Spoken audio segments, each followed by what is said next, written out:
Welcome back. It's a pretty good Thursday on the Street of Dreams. You got stocks up across the board. The S&P's up 0.75%. NASDAQ up 1%. And today, really just continuing a rally for the ages. The S&P 500 has basically doubled off its intraday low exactly 5 years ago. The NASDAQ 100, though, says, hold my beer. It's up 128% in just 60 months. This market, along with crypto and maybe even gold, have hopefully made a lot of people like you very rich. The fear is that at some point stocks stop going up, maybe for a long time. Are we seeing any signs that potentially happening?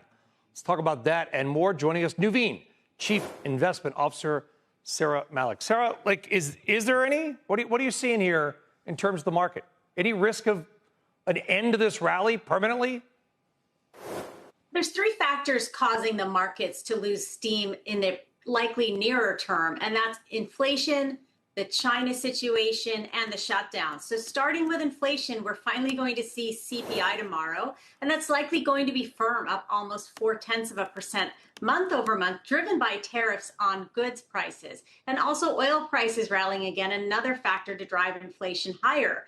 November 1st isn't here yet, so we don't know exactly what's going to happen between the U.S. and China, so that's causing uncertainty. And then the shutdown now about 3 or more weeks long. When is that going to end? So I think, and then finally, looking at momentum stocks, which have been what has driven this rally higher, November through January tends to be seasonally weak in terms of momentum stocks. So I think they will likely ride the market lower for the shorter term. I guess if you're believing the rally is going to continue, you got to believe in AI, right? Is that a fair statement, Saira? I think AI will drive the markets higher over the medium to long term. AI is alive and well. Looking at third quarter earnings, which when all is said and done should be up over 9%. 3/4 of that earnings growth is going to be driven by technology companies. We're going to see significantly more investment in AI and much more commentary from companies about how they're implementing AI into their business models to increase productivity. But as I mentioned, over the next 2 to 3 months, we may see this rally take a breather. This is the seasonally weak period for momentum and tech stocks. But after that, I think it will be off to the races, and we're not going to go into a permanent bear market in the near future. How do we look at the Federal Reserve in years ahead? Because Jerome Powell's the current chair. He's got a couple meetings left. We're not saying goodbye to Jay Powell yet.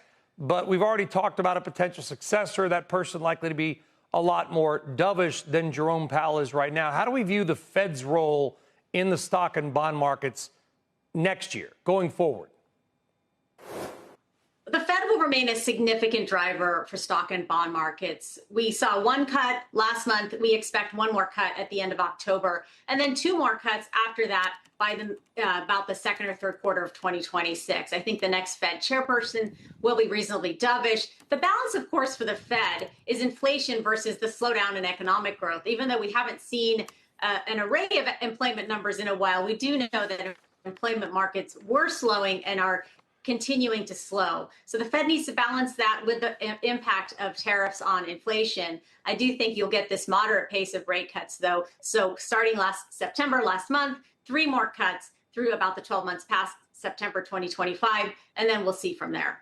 Utilities used to be the most boring stocks in the world. They were like annuities. They grew a little bit every year. They kicked it off in terms of dividends and cash flow. They just, as long as the light and the heat worked, you really didn't care, but that's changed. And a name like a NiSource, which is really a public utility of Indiana and some other places, they're now sort of sexy AI plays. It's right. Utilities are the new AI derivative plays. They're much cheaper. They come with those great characteristics that you just mentioned. Income generation. Also, they tend to be more defensive for those who are worried about an economic downturn. But on the upside, all those data centers and all the electricity that's needed for artificial intelligence needs to come from those utilities. NiSource is a stock that we think is attractive. Not only is it based in Indiana where they have strong loads, but also as we need to upgrade our grids, not only for AI, but also as we shift to using more renewable energy, we're going to need more from our utilities. And that's a nice, less cyclical play on AI and data centers. I like it. A little shout out to I guess Indiana is considered the Midwest, the Corn Belts utility. Saira Malik of Nuveen, really appreciate your time. Thank you very much. Thank you.